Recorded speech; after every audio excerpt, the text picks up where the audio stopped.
Em nome de Deus, o Clemente, o Misericordioso. Luz, paz e conhecimento para todo o Brasil. Conheça o Islã. Assalamu alaikum wa rahmatullahi wa barakatuh. Que a paz e a bênção de Deus estejam convosco. Olá, irmãos! Está no ar mais um programa Conheça o Islã, Deus Sabe Mais. Um programa cheio de entrevistas, documentários, filmes, minisséries, desenhos, tudo isso para levar para você a verdadeira face do Islã. Qualquer dúvida, sugestão ou pergunta, envie um e-mail para famacine@hotmail.com. Assalamu alaikum. Que a paz e a bênção de Deus esteja convosco. A Sura da Abertura. Bismillahirrahmanirrahim. Em nome de Alá, o Misericordioso, o Misericordiador. Alhamdulillahi Rabbil Alamin. Louvor a Alá, o Senhor dos mundos. Ar-Rahmanir Rahim. O Misericordioso, o Misericordiador. Maliki Yawmiddin. O soberano do dia do juízo. Iyyaka na'budu wa iyyaka nasta'in. Só a Ti adoramos e só a Ti imploramos ajuda. Ihdina as-siratal mustaqim. Guia-nos à senda reta. Siratal ladhina an'amta alayhim ghayril maghdubi alayhim waladdallin.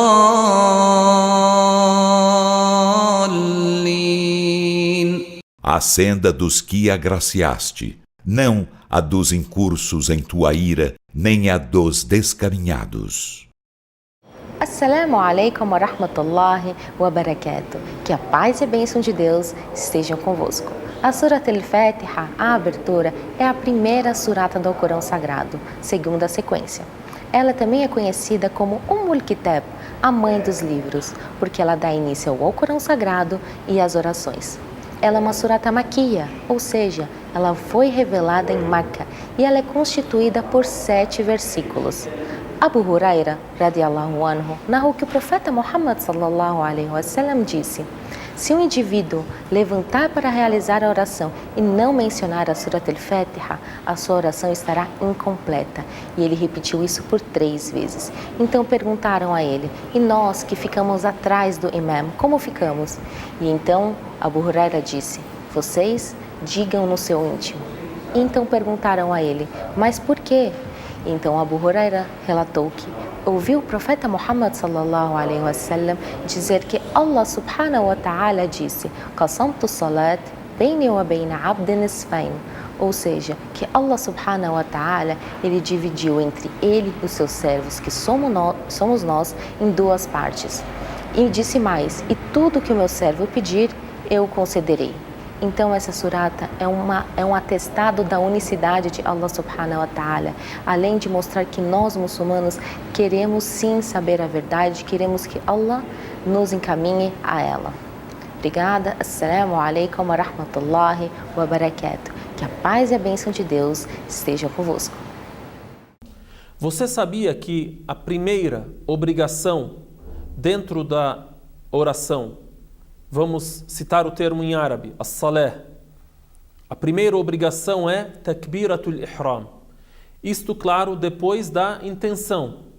Alguém pode dizer, a primeira obrigação é a intenção, porque devemos intencionar a oração.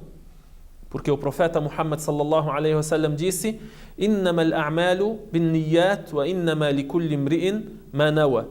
As obras são determinadas pela intenção.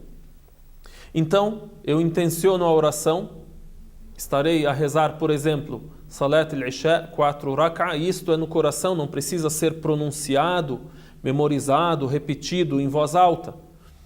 E aí a pessoa diz Allahu Akbar, levantando as mãos à altura dos ombros ou da orelha, Allahu Akbar, e põe as mãos em cima do peito.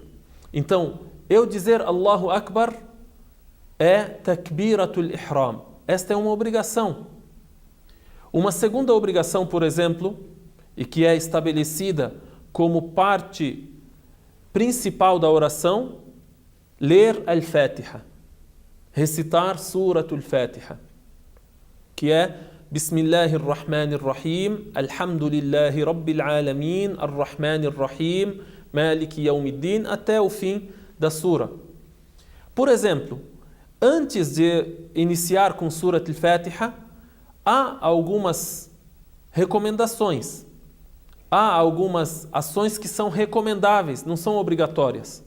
Por isso você pode observar que alguém faz, ou alguém te ensina a fazer, e é relatado na vida do profeta sallallahu alaihi wasallam, quando ele rezava, perguntaram para ele, e ele assim explicou.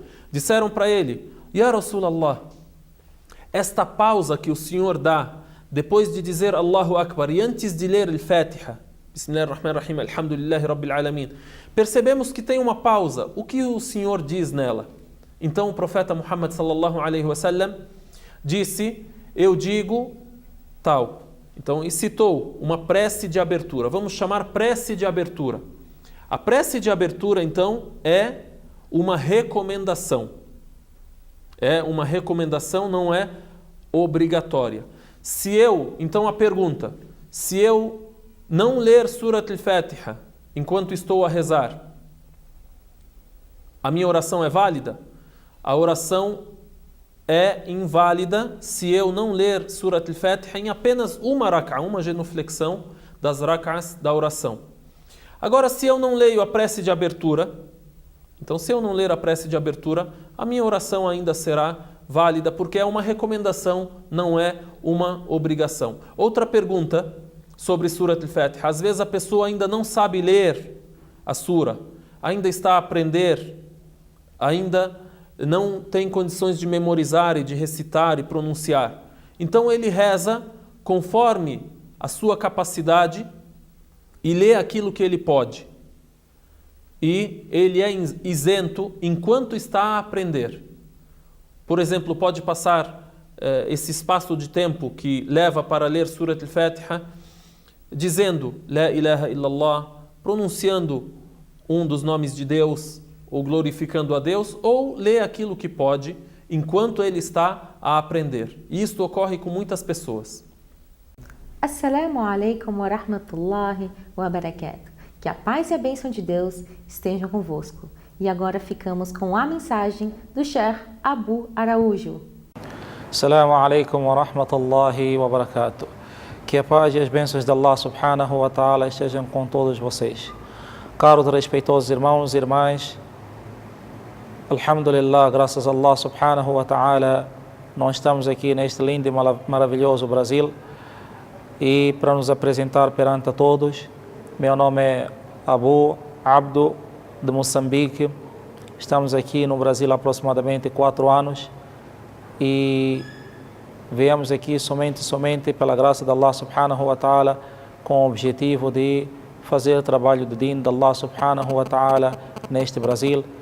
Estudei na África do Sul durante 7 anos, na faculdade chamada Madrasa Arabia Islamia Azadville.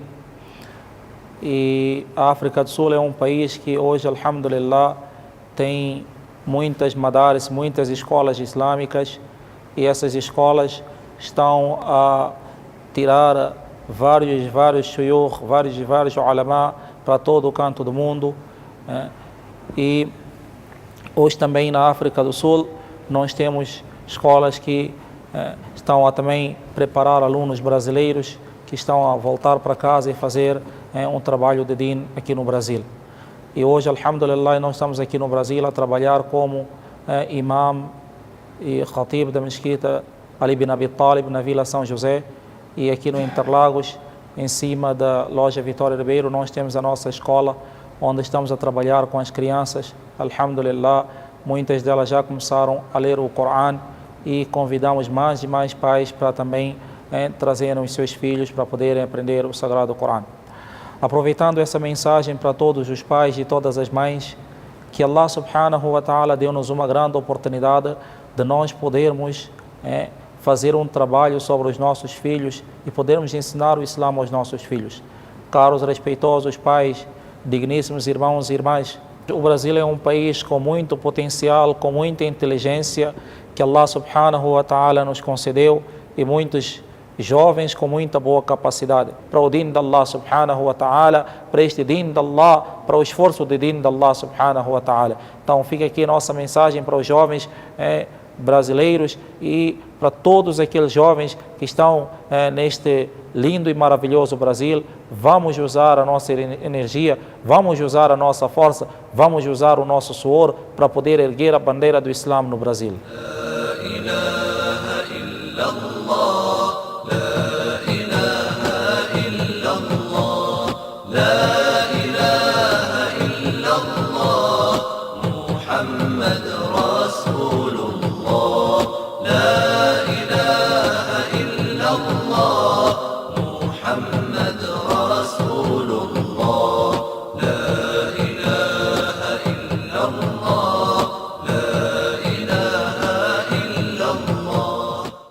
Rabu, posso pintar o cabelo com tinta preta?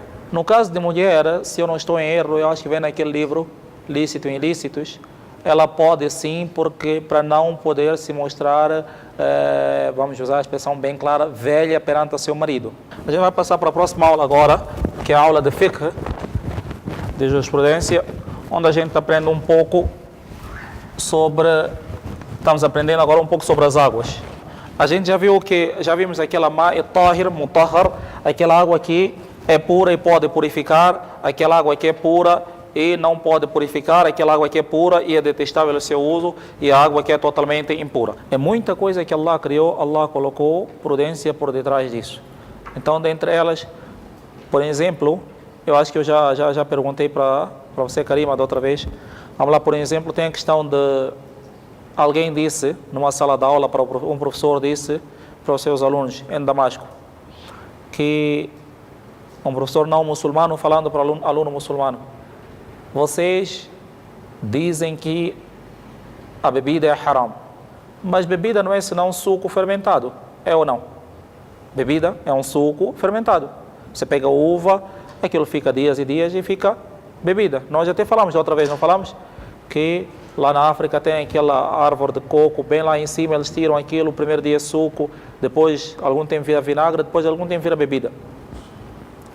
Faz subhanallah, o professor diz para o aluno, o aluno diz para o professor: se eu pegar num punhado de areia e jogar em si, o senhor vai sentir alguma dor?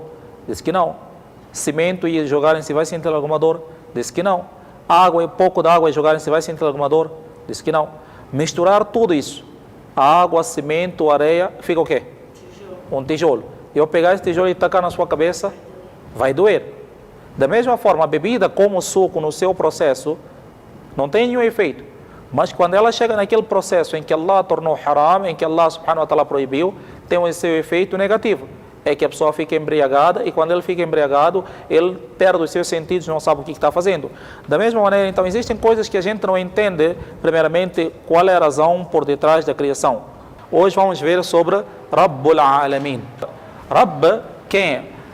Aquele ser que cuida de algo, desde pequeno até ao seu final, este chama-se Rabb. Tanto que existe a palavra tarbiya, que significa educar alguém, cuidar de alguém. Então, Rabbul Alamin. Então, aqui quando a gente fala de Rabbul Alamin, estamos a querer dizer que Allah Tabarak wa Ta'ala é o Malik Mutasarrif. Allah Tabarak wa Ta'ala é o dono deste universo, é quem controla este universo, e é aquele que nas suas mãos está o total controle deste universo, e nas mãos de Allah Tabarak wa Ta'ala está como governar dentro deste universo. Então, Rabb é aquele que governa, é aquele que cuida deste todo o universo. No final, está escrito min khawfin, mas a gente vai falar min khawf. وشاهد ومشهود. وشاهد ومشهود. Muito bom. Documento Verdade. Definindo Jihad.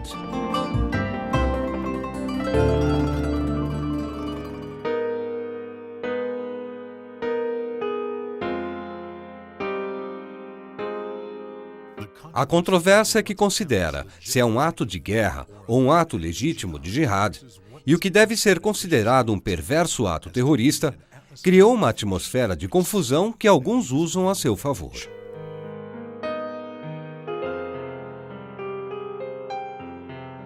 Parece haver uma grande confusão entre martírio no senso de autossacrifício, algo que é considerado como um ato nobre por todos os exércitos em todo o mundo.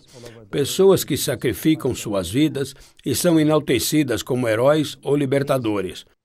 Por um lado, mesmo se isso requer autossacrifício, e entre atos de terrorismo, com pessoas que são iludidas ao acreditarem que isso é jihad, em outras palavras, há atos que são aceitáveis no Islã, como verdadeiro martírio, que são chamadas de atividades terroristas. E há também atos que basicamente são atos terroristas e violam os ensinamentos do Islã, que algumas pessoas chamam de jihad ou martírio. Esta confusão precisa ser removida.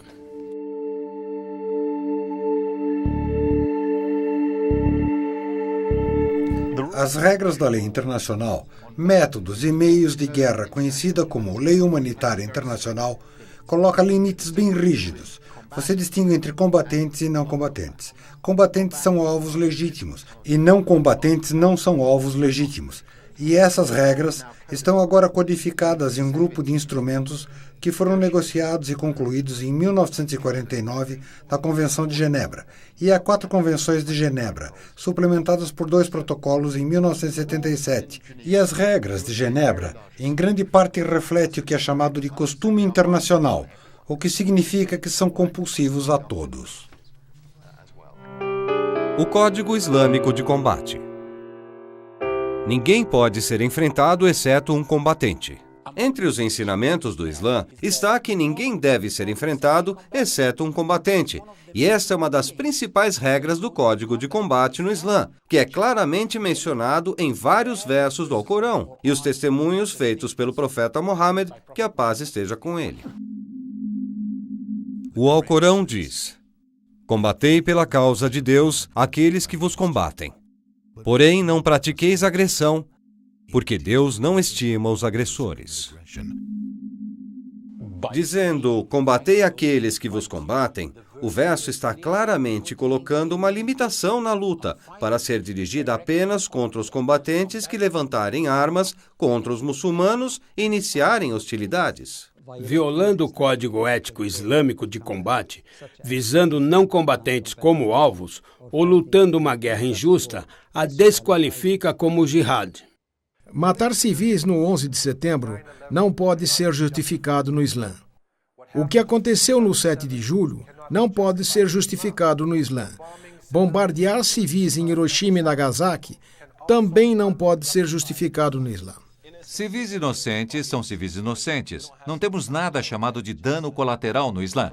Danos colaterais podem aparecer no dia do juízo e falar contra você, uma criança, uma mulher inocente, um homem inocente ou uma pessoa idosa.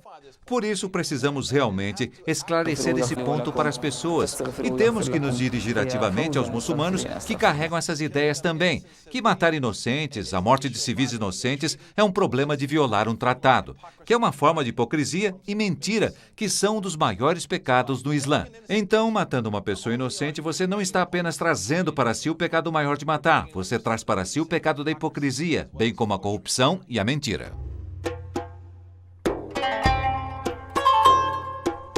Mesmo as regras sendo claras como a proibição de alvejar não combatentes, alguns fanáticos muçulmanos que interpretam mal as regras da jihad têm se envolvido em terrorismo. Em menos de 2 décadas após a morte do profeta Muhammad, o fanatismo apareceu no meio de um grupo de muçulmanos conhecidos como Quraysh ou Quraishitas.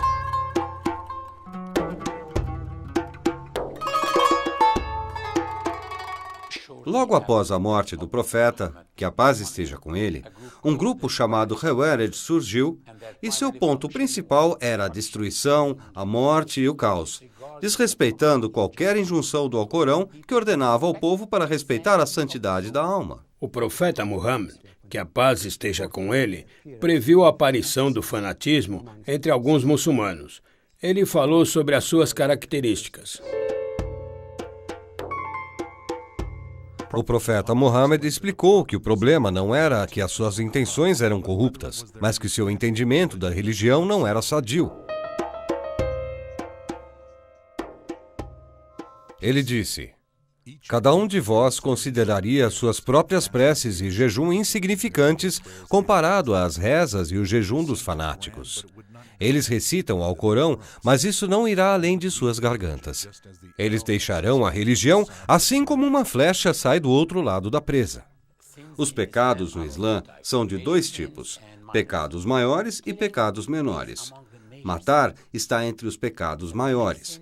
É um pecado grave matar no Islã, ao ponto que matar uma alma inocente é igual a matar toda a humanidade. O Alcorão diz: quem matar uma pessoa sem que esta tenha cometido homicídio ou semeado corrupção na terra, será considerado como se tivesse assassinado toda a humanidade. E quem salvar uma vida será considerado como se tivesse salvo toda a humanidade.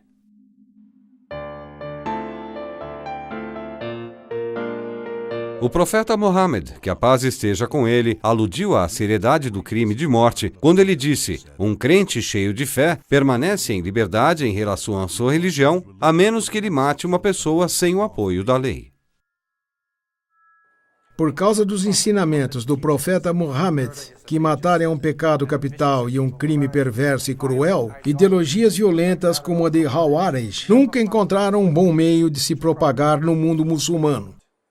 Exceto nas décadas passadas, esse é um fenômeno que vale ser estudado. A ideologia do Khawarij reapareceu durante as últimas décadas. Similarmente, os extremistas contemporâneos incorretamente interpretaram textos do Alcorão para justificar o assassinato de civis.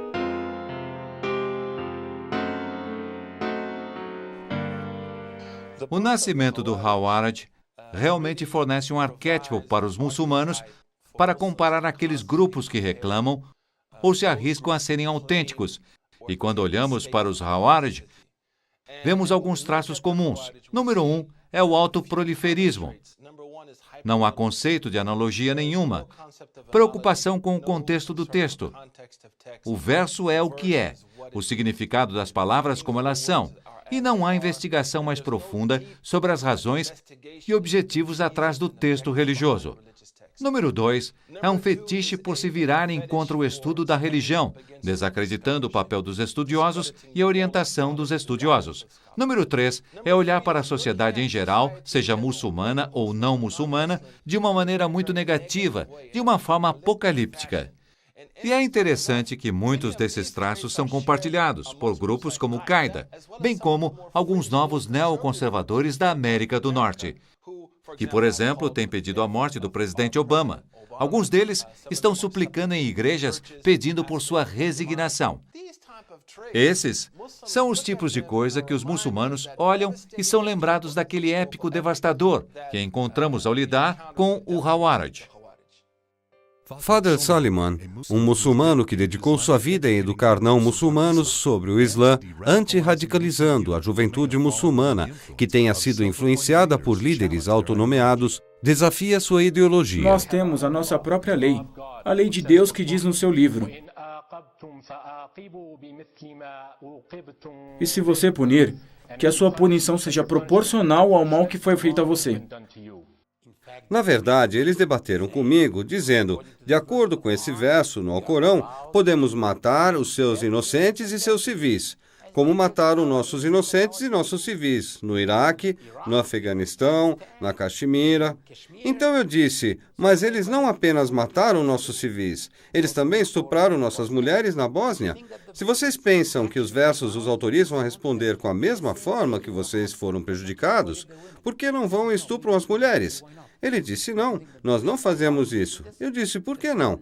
Vocês não acreditam que os versos os autorizam a fazer isso? Eles disseram: não, o estupro é um ato ilegal. Então eu disse: por isso o verso não é geral. Esse verso é igual ao Antigo Testamento, olho por olho e dente por dente, que também existe no Alcorão, que significa simplesmente que se alguém destruir um olho seu, você não pode destruir os 2 olhos dele. Se alguém danificar um dente seu, você não pode simplesmente danificar os 32 dentes dele. Um olho e um dente. Não ultrapasse os seus limites. E ainda, você não pode estuprar mulheres, mesmo se o seu inimigo fizer. Você não pode matar civis não combatentes, mesmo se o seu inimigo fizer, ou você será exatamente igual a ele. O Velho Testamento diz: fratura por fratura, olho por olho, dente por dente. Como ele tiver desfigurado algum homem, assim se lhe fará. O Alcorão diz: agora nós prescrevemos a eles uma vida por uma vida, um olho por um olho, um nariz por um nariz, uma orelha por uma orelha, um dente por um dente e retribuições por feridas. No entanto, quem abrir mão disso por caridade, então será levado como expiação por aquele que sofreu um prejuízo.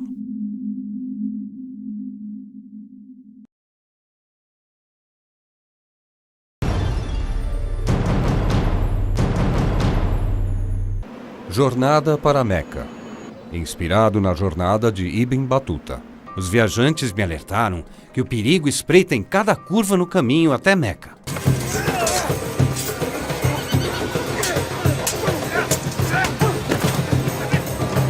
Bismillahirrahmanirrahim. والضحى والليل إذا سجى ما ودعك ربك وما قلى وللآخرة خير لك من الأولى ولسوف يعطيك ربك فترضى.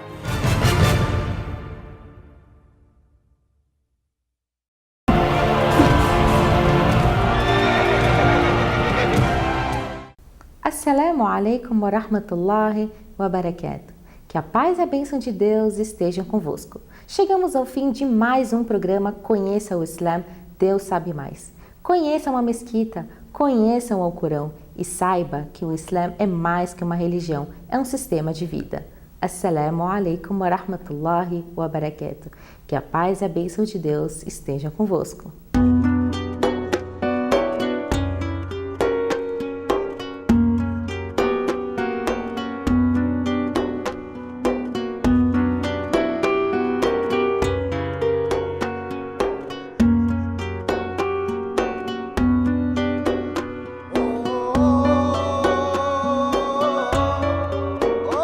Você tem dúvidas sobre a religião muçulmana?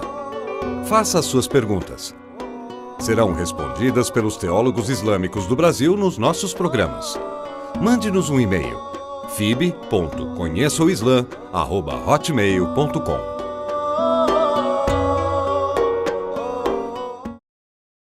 Deus sabe mais.